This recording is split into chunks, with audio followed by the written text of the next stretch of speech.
The rain in Seattle had a way of making everything feel slow and separate. It wasn't a storm, just a steady, quiet drizzle that blurred the windows of the fancy hotels and made the sidewalks shine under the streetlights. Outside one of the grandest hotels, under a deep awning that kept the rain off the polished brass doors, stood an old man. His name was Kenji. He was dressed in a beautiful coat, the kind that feels soft just to look at, and he held a simple leather bag. By any measure, he was a successful man, a man used to people listening when he spoke. But here, on this gray afternoon, he felt smaller than he had in years. He was far from home, in a city his grandfather had written about in letters long ago, and he was utterly lost. He was looking for a place called the Jackson Building. It was the reason for his whole trip. His grandfather, many decades past, had spent time there, building a small business when he was just a young man. For Kenji, finding it was like finding a piece of his own history.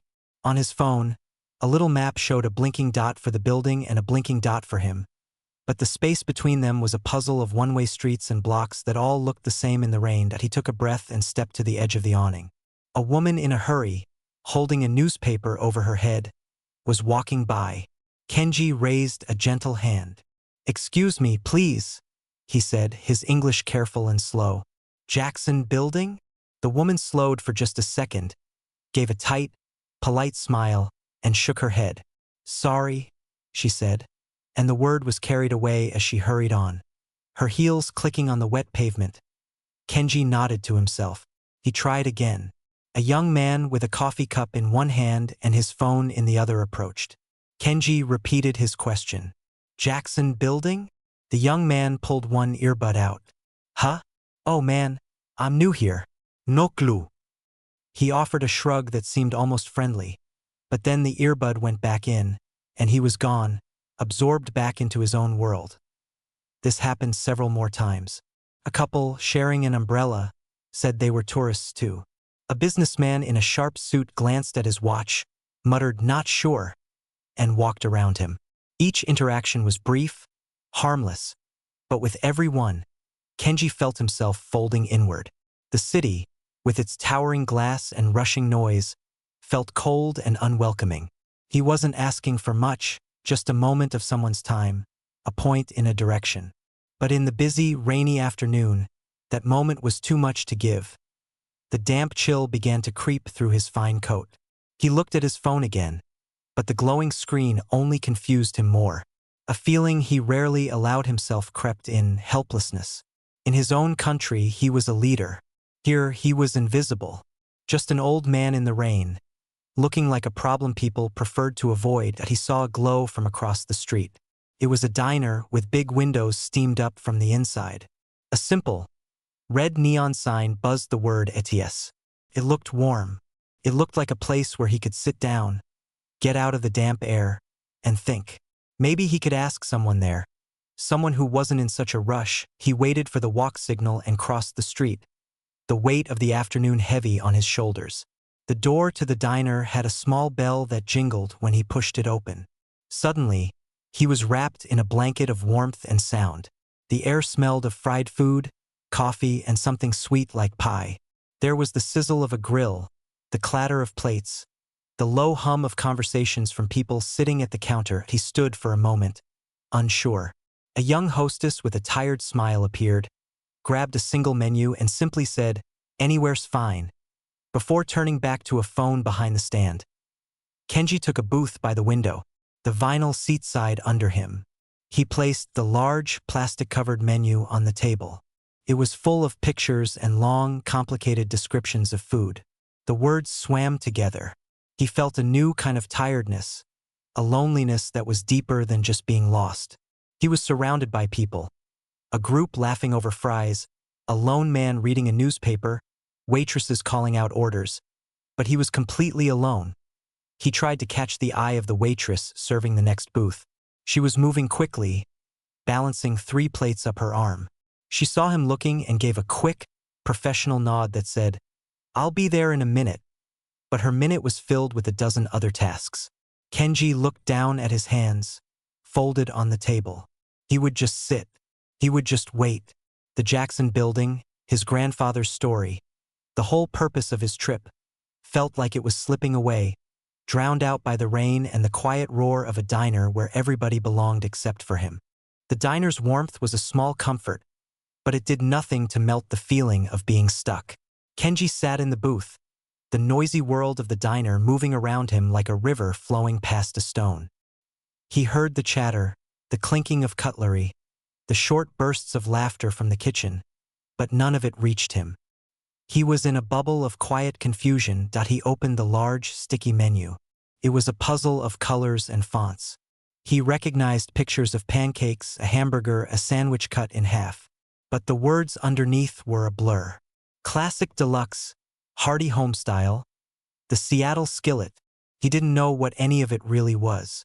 He felt a familiar, frustrating distance from the world. He knew how to navigate boardrooms in Tokyo and factories in Seoul. But here, in this simple American diner, he was a child again.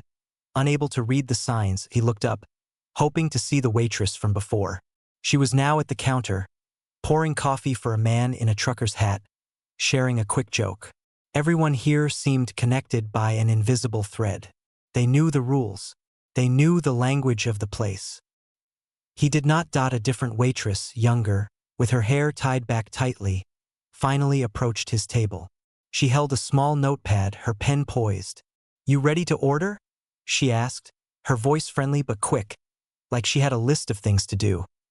Kenji looked at the menu, then back at her. He pointed a finger at a picture of soup and a sandwich. "This, please," he said softly. She leaned in a little. "I'm sorry, what was that?" He cleared his throat. "This, please." She looked at where his finger was pointing. "Oh, the soup of the day and the club sandwich." "Okay, what kind of soup?" "We got vegetable beef or creamy potato." He did not understand the choices. He just heard two unfamiliar sounds. A mild panic set in. He didn't want to be difficult. "First one," he said, hoping it was the right choice. "Vegetable beef." "Got it.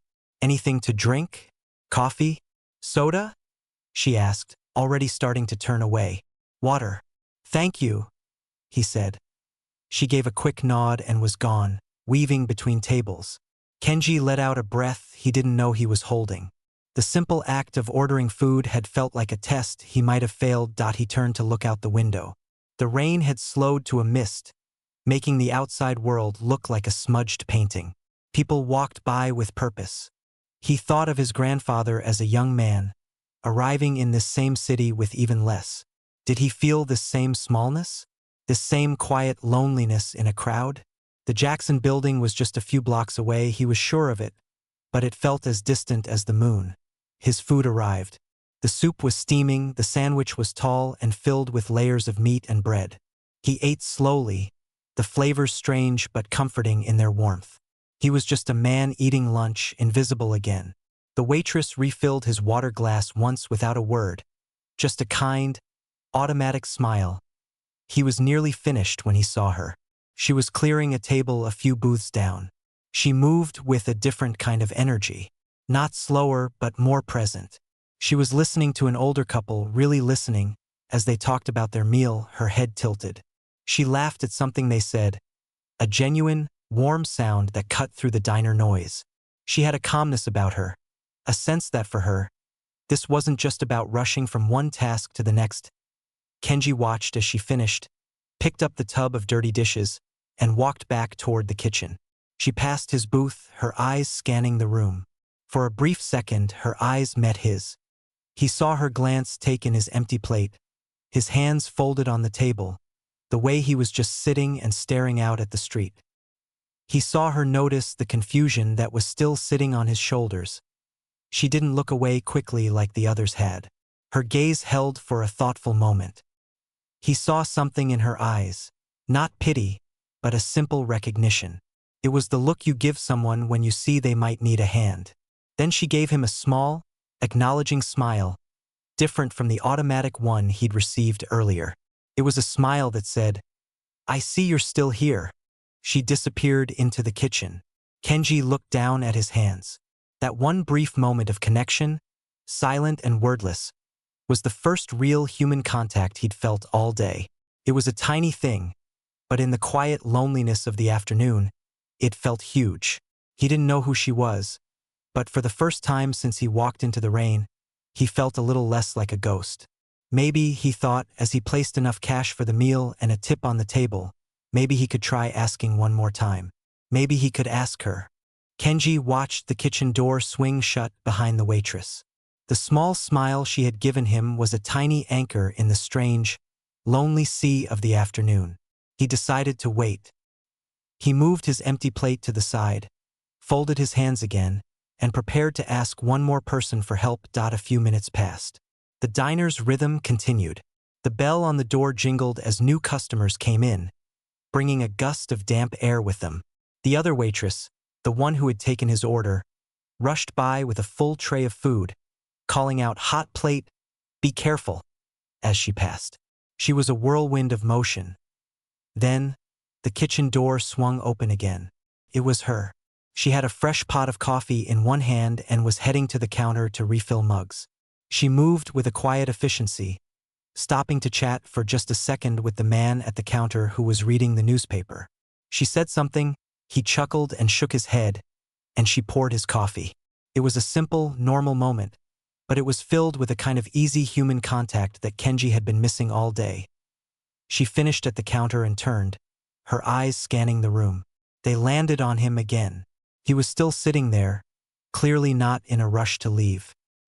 He caught her eye and, gathering his courage, raised his hand just a little, a small, polite gesture. She nodded, placed the coffee pot on a warmer, and walked over. She wiped her hands on the dark apron tied around her waist. Up close, he could see she was young, but her eyes looked thoughtful and kind. "Can I get you anything else? More water?" she asked. Her voice was clear and calm. Kenji took a breath. This was his chance. He spoke slowly, carefully forming the English words he had practiced in his head. "Excuse me, I am looking for Jackson Building. Do you know it?" She tilted her head slightly, thinking. The Jackson Building, the old one down on South Washington? The brick one with the funny little tower on the corner. Kenji didn't know about the tower, but he nodded eagerly. "Yes, maybe. I think I know the one," she said. She looked past him out the window, as if picturing the streets. "It's not far, but the way the streets are set up over there, it can be a little tricky to find the front door." A small wave of relief washed over Kenji. She knew it. She wasn't just saying sorry and walking away. She was actually thinking about it. He reached for his phone, his fingers clumsy. He pulled up the map again and turned the screen to show her. "My map? It is confusing," he said, a hint of frustration in his voice. She leaned in a little to look. She didn't take the phone from him, just looked at the screen. He could smell a faint scent of coffee and soap. "Yeah," she said, pointing at the screen with a clean finger. "See, this map shows you the back of the building where the loading docks are.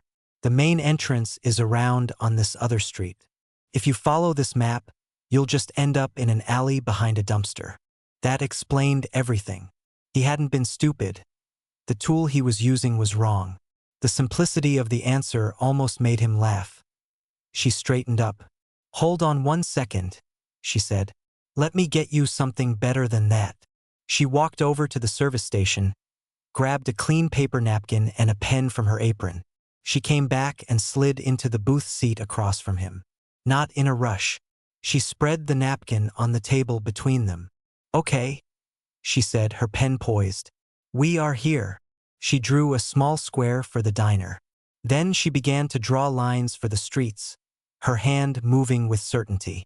She drew a circle for a traffic light. She made an X for a landmark, a big blue fountain that was hard to miss. She was creating a simple, clear world on the square of paper as she drew. She spoke, her voice soft and measured. "You go left out of the door, walk 2 blocks to the big fountain. You'll see it. Then you turn right, go 1 more block, and you'll see the side of the building. This brown brick. Then you walk along it to the corner, and the front door is right there." He watched her, fascinated. Her map was a story. It was a story of a short walk, with turns and sights along the way. It was 100 times clearer than the blinking, confusing map on his phone. She finished and pushed the napkin toward him. There you go. You can't get lost with this. Kenji looked at the simple drawing, then up at her face. His gratitude was so big words felt too small. Thank you, he said, and the words were filled with real feeling. Thank you very much. He was about to slide out of the booth, to finally start his journey with confidence, when she spoke again.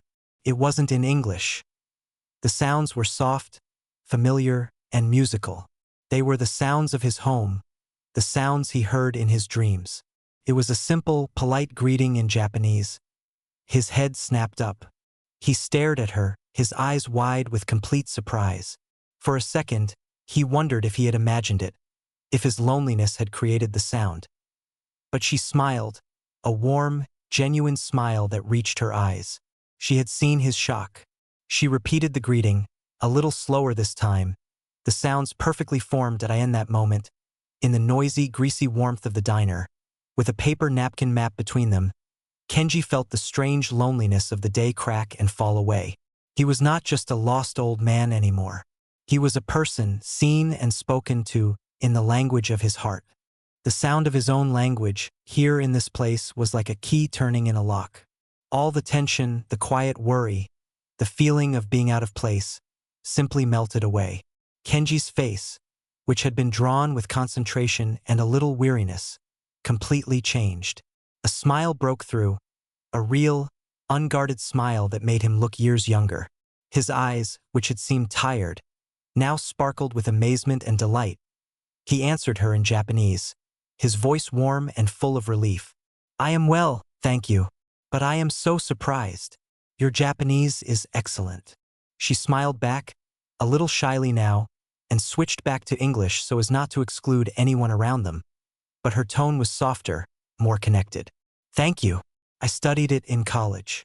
I don't get to practice very much around here, so please forgive my mistakes. There are no mistakes, Kenji said earnestly, still speaking in Japanese. It is a gift to hear it. He didn't move to leave. The paper napkin map was right there, his path clear. But suddenly, the destination seemed less urgent than the conversation. He gestured to the seat across from him. Please, if you have a moment? She glanced around the diner. The lunch rush was truly over now. The other waitress was wiping down the counter. The cook was visible in the kitchen reading a magazine. She gave a small nod. I have a moment, she said, and slid back into the booth across from him. How did you come to study Japanese? Kenji asked, folding his hands on the table, giving her his full attention. He was no longer a customer. He was a curious, grateful person. She thought for a second. It started with a book of poetry, actually. I found it in a used bookstore when I was in high school. It was translated, of course, but there was a feeling to it, a way of describing a moon or a tree branch that felt completely new to me.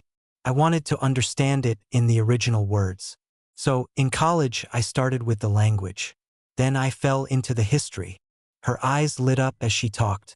I wrote my final thesis on the little cultural exchanges after the Second World War, how American jazz went to Japan, how Japanese woodblock prints influenced artists here. It was a quiet story, but I loved it. It was all about people finding little bridges to each other. Kenji listened, enthralled. This was not a conversation he could have had with anyone on the street. This was a meeting of minds, hidden in the most ordinary of places. My grandfather was part of that time, he said.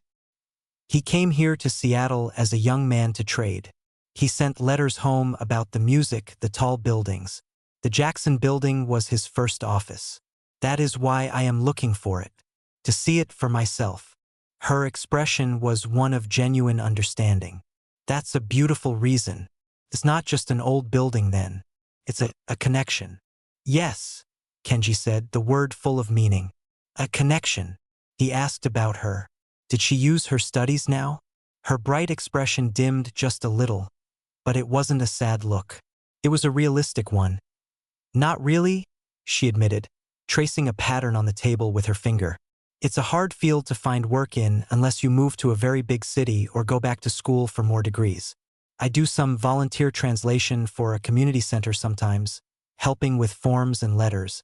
But here, She gestured around the friendly, greasy diner.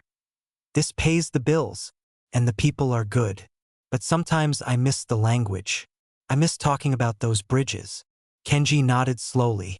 He understood the gap between passion and practicality better than most. He had built an empire, but he remembered the small, passionate ideas that had started it. "And you?" she asked gently. "What brings you to Seattle alone? Not just for the building, I think," he told her. "Not about the boardrooms or the billions, but about the feeling. The feeling of getting older and wanting to touch the past. The loneliness of traveling by yourself, where every meal is eaten in silence." He told her about the people on the street who wouldn't meet his eye, and how it made him feel like a ghost. "I am a very rich man," he said plainly, without ego.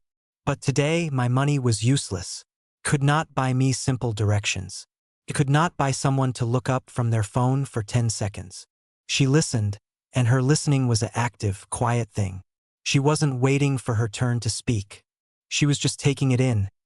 "I think," she said finally, "everyone feels invisible sometimes, even in a crowd.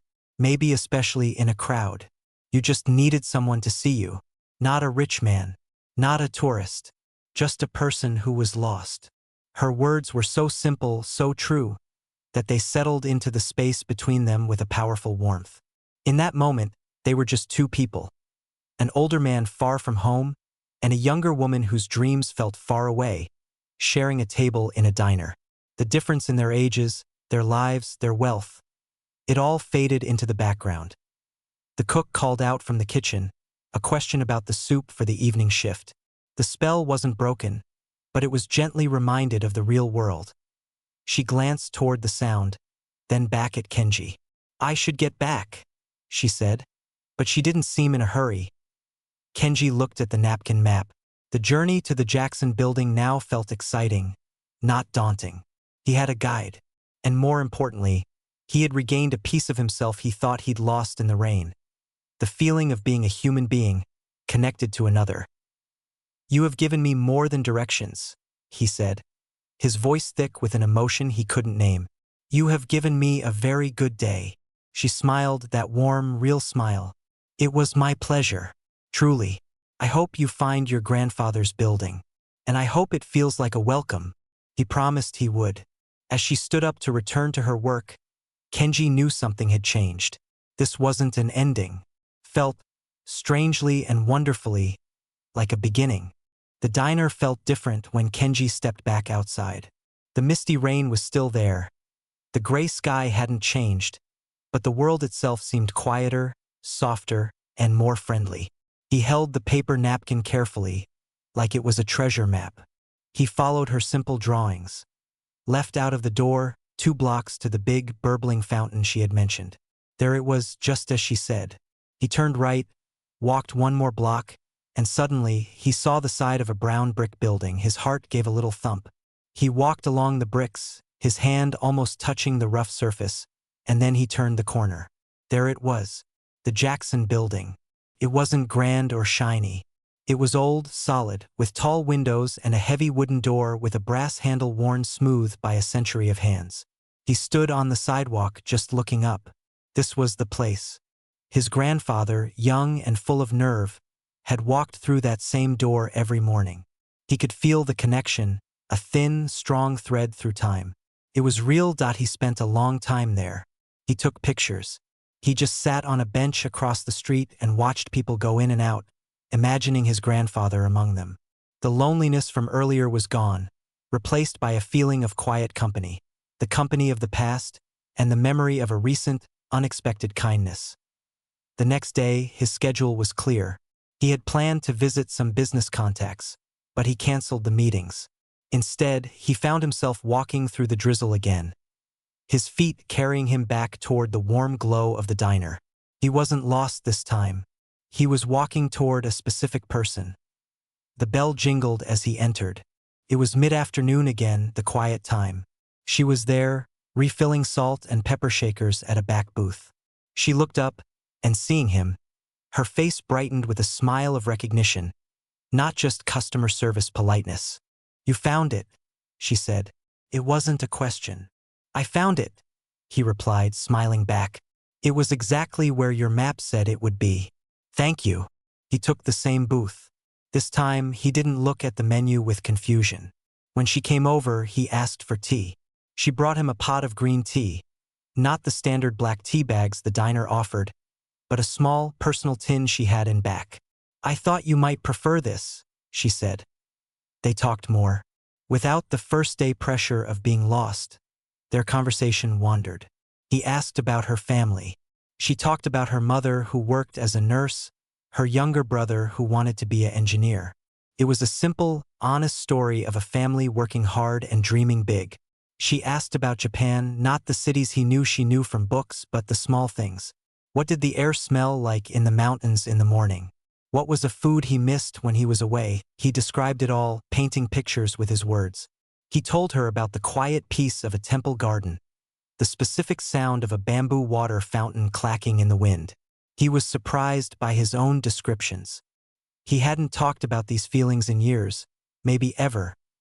During a lull, as she wiped down the next table, he asked the question that had been on his mind. What would you do? He began, choosing his words carefully. If you could use your language and your studies every day, what does that life look like? She paused her wiping, thinking deeply. She didn't give a grand, unrealistic answer. I think, she said slowly, I would want to be a link, you know? Not a famous translator at the United Nations or anything like that, but someone in an office, maybe for a museum or a cultural center, who helps make things understandable, who helps a visiting artist feel welcome, or helps translate a community newsletter so more people can read it. The small stuff that actually lets people connect. She looked a little embarrassed. It sounds small. Nothing that connects people is small, Kenji said firmly. It is the most important work in the world. He saw it then with complete clarity. He saw her intelligence, her calm manner, her genuine desire to build bridges. He saw a mind being used to remember orders and calculate checks, when it could be doing so much more. It wasn't a sad sight. She had no self-pity, but it was a fact clear as day to him. A resource was being overlooked. He thought of the foundations his company worked with, the cultural exchange programs they sometimes funded. He thought of the directors he knew, always complaining about finding people with both language skills and a truly gentle, understanding heart.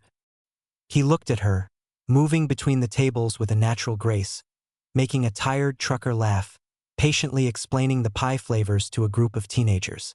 She had the heart. She had the skill. All she lacked was the path. An idea, quiet and perfect, began to form in his mind. It wasn't a dramatic plan. It was a simple one, a key to a door. He knew he could give her that key, not as a gift of money, but as a gift of trust, an acknowledgement of the value he saw in her. He finished his tea. I must go, he said, but I will be leaving Seattle the day after tomorrow. May I come and see you once more before I go? She seemed touched by the request. Of course, she said. I'm here all afternoon. As he left, the drizzle had almost stopped. A narrow band of sunlight broke through the clouds, turning the wet streets to gold. Kenji walked back to his hotel, but his mind wasn't on the luxurious room or the fine dinner that awaited him. His mind was on a napkin map, a pot of green tea, and how to build a bridge for someone who had, without even knowing it, already built one for him. The morning of his departure was crisp and clear, the Seattle sky washed clean by days of rain. Kenji's bags were packed and waiting in the lobby of his hotel. But his most important task for the day was not checking out. It was tucked inside a simple, plain envelope in the inside pocket of his coat. He felt a calm purpose as he walked the now familiar route to the diner. He wasn't nervous, exactly. He just wanted to get this right. For him, this was not charity. It was the most logical, necessary thing in the world. When you see a bridge that needs to be built, you provide the materials. The diner was quiet, just a couple of old-timers drinking coffee at the counter. She was refilling the napkin dispensers. When she saw him come in, her smile was immediate and warm, like greeting an old friend. Your last Seattle morning, she said. Can I get you some breakfast? Or more tea? Just tea, thank you, he said, taking his usual booth. And your time if you have it. She brought the tea, and the small personal tin, and sat down across from him. There was an easy silence between them now, comfortable and real. "I have been thinking," Kenji began, his hands resting on the table, "about our conversation, about bridges." She nodded, listening in that attentive way of hers. "You spoke of wanting to be a link, to use your understanding to help people connect." He paused, choosing his words with the same care he used in important business meetings, but with far more feeling. "The world needs more links like you, more than it needs more waitresses, or even more billionaires." She gave a modest little shrug, but her eyes were fixed on him. Curious, Kenji reached into his coat and pulled out the envelope. It was not thick, contained just a few pieces of paper. He placed it on the table between them, but he kept his hand on it for a moment. "I told you I am a rich man," he said, "but this is not a check. Money is easy, comes and goes. What you gave me, your time, your attention, your skill, that is not easy. That is rare." He slid the envelope toward her. "Please, open it." She looked from his earnest face to the envelope. Wiping her hands on her apron, she picked it up and carefully opened the flap. Inside were three things. The first was a letter written on heavy, official paper. It was from the director of the Pacific Rim Cultural Foundation, a well-respected organization. It was addressed to her. It began, "Upon the strong and personal recommendation of our esteemed colleague, Kenji Tanaka, we are delighted to invite you to apply for our upcoming Cultural Liaison and Interpreter Training Program." The letter outlined a 6-month, fully funded program that included intensive language practice, cultural studies, and a paid internship. The second was a smaller note, handwritten by Kenji himself on his hotel stationery. It read, "This program is a good one. The director is an old friend. He is expecting your call. The only thing they require is a kind heart and a sharp mind. You have both." The third piece of paper was a simple printout for a round-trip airline ticket to Kyoto, Japan. The date was open to be chosen by her. In the notes field, it said, "Visitor, Cultural Research." She stared at the papers, her eyes moving over the words. Her mouth opened slightly, but no sound came out. She looked up at him, her eyes wide with a storm of emotions. Shock, disbelief, a dawning, tremulous hope. I can't accept this," she finally whispered, her voice choked. "This is too much. You hardly know me." "I know enough," Kenji said gently. "I know you helped a stranger without being asked. I know you studied deeply because you loved the subject, not just for a job. I know you see people, not just customers. For the work described in that letter, those are the only qualifications that matter." He pointed to the ticket. "The foundation program starts in 3 months. Perhaps before you begin, you could use that ticket. You should see the moon you read about in those poems. You should hear the bamboo fountain for yourself." A single tear escaped and traced a path down her cheek. She brushed it away quickly, not from embarrassment, but from sheer overwhelm. She was holding not a fantasy, but a tangible, concrete path. It wasn't a gift of wealth. It was a gift of opportunity. A door had been opened, and she was being told she was worthy to walk through it. "Why?" she asked, the words simple and heavy with feeling. "Why would you do this for me?" Kenji thought of the rainy afternoon, the cold loneliness, the invisible feeling. He thought of the sound of his own language in this very booth. "You saw me when I was invisible," he said, his own voice growing soft. "You helped me find my way. This," he tapped the envelope, "is simply me returning the favor. This is me saying I see you too. I see your potential, and the world should have the benefit of it." She looked down at the papers again, her fingers tracing the embossed letterhead of the foundation. The shock was slowly settling into a profound, awestruck gratitude. "I don't know what to say," she breathed. "Say you will make the call," Kenji said, a smile touching his eyes. "Say you will go and see Kyoto, and then say you will become a magnificent link." She looked at him, her eyes shining, and nodded, a firm, determined nod that promised everything. "Yes," she said, "I will."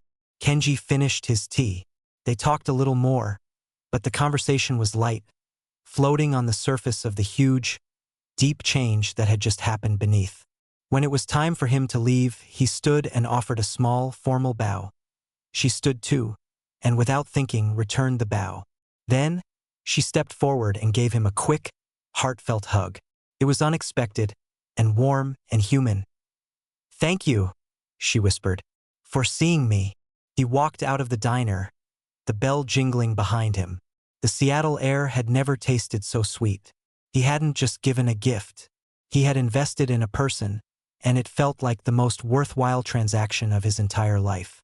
The journey to find his grandfather's building had ended, but a new journey, for both of them, had just begun. Time has a way of smoothing out the edges of a story, of turning specific moments into local legends.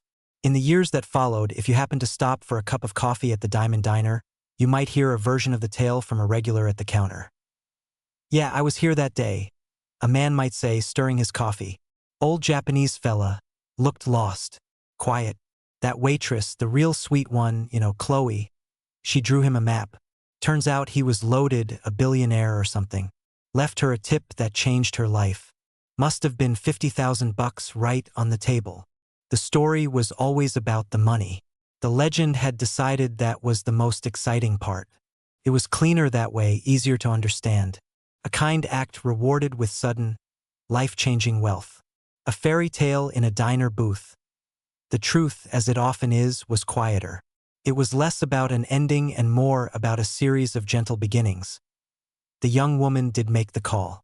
Her hands were shaking as she dialed the number on the letterhead, her heart pounding as she was put straight through to the director. He was indeed expecting her call. "Kenji Tanaka does not make recommendations lightly," the director said, his voice kind but direct.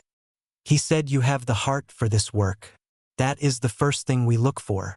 The language we can polish." She was accepted into the program. Before it began, she used the open ticket. She stood in a temple garden in Kyoto as the morning mist burned off the moss. She heard the sharp, lonely clack of the bamboo fountain, just as he had described it. She cried, not from sadness, but from the overwhelming reality of a dream she had held only in books, now solid beneath her feet. She wasn't a tourist. She was a researcher, a visitor with a purpose, and that made all the difference. The training program was challenging. Pushed her language skills further than any college class had. But more than that, it taught her the delicate art of being a bridge, how to listen for meaning, not just words, how to explain one culture to another without losing the heart of it. Her final internship was with a small art museum, helping to prepare for an exhibition of modern Japanese ceramics. She translated the artist's poetic, cryptic notes. She helped the museum staff understand the cultural significance behind a cracked glaze or an imperfect shape. She was, exactly as she had dreamed, a link. Kenji followed her progress, but from a respectful distance. He would receive a formal, yearly update from the foundation, a paragraph noting her successes. He never contacted her directly again. His gift had not been an invitation into his life. It had been an invitation into her own. He believed interfering further would tarnish the purity of it. But he kept a copy of her final project from the program, a beautifully translated essay on the poetry of post-war reconciliation, in a drawer of his desk. Sometimes he would read it and smile. His own life changed in subtle ways. He became quieter, less focused on the next acquisition. He established a small, anonymous scholarship fund in the diner's neighborhood. It wasn't named after him or her. It was simply called the Bridge Fund, and it provided modest grants to students wanting to study languages or the arts, fields that promised more heart than money. The selection committee was told to look for candidates who demonstrated quiet empathy. He never visited the diner again, but he liked to think that somewhere, in that same neighborhood, another young person might be given a chance to build a bridge of their own. Back at the Diamond Diner, life went on. The other waitress got married. The cook retired. The young woman who had been Chloe visited once, a year after she'd left, not in her apron but in simple, neat clothes. She had coffee with the old cook. She left a very large, quiet tip for the new girl working the counter. The regulars nodded at her, knowing the legend, not knowing the truth. And that was the real story. It wasn't about a billionaire and a waitress. It was about two people, separated by age, wealth, and circumstance, who met at a point of human need. One was lost in a city. The other was lost in the shuffle of life. For 10 minutes in a vinyl booth, they truly saw each other. That moment of genuine sight created a ripple. The ripple led to a journey across an ocean. It led to a career built on understanding. It led to scholarships for strangers. It led an old man to value connection over conquest that no one in the city street had been wrong to not stop that rainy day. They were busy, they were distracted, it wasn't their responsibility. But the one person who did stop, who looked up from her work and truly saw a fellow human being, didn't just give directions. She set in motion a chain of events that widened the world, just a little, for both of them. The greatest help she offered wasn't the map on the napkin. It was the simple, profound act of welcome. And the greatest gift he gave in return wasn't in the envelope. It was the act of believing in her potential and quietly clearing the path so she could walk it. The true fortune exchanged that day was never money. It was humanity, recognized and repaid, and it continued to grow long after the diner's bell had stopped jingling behind him.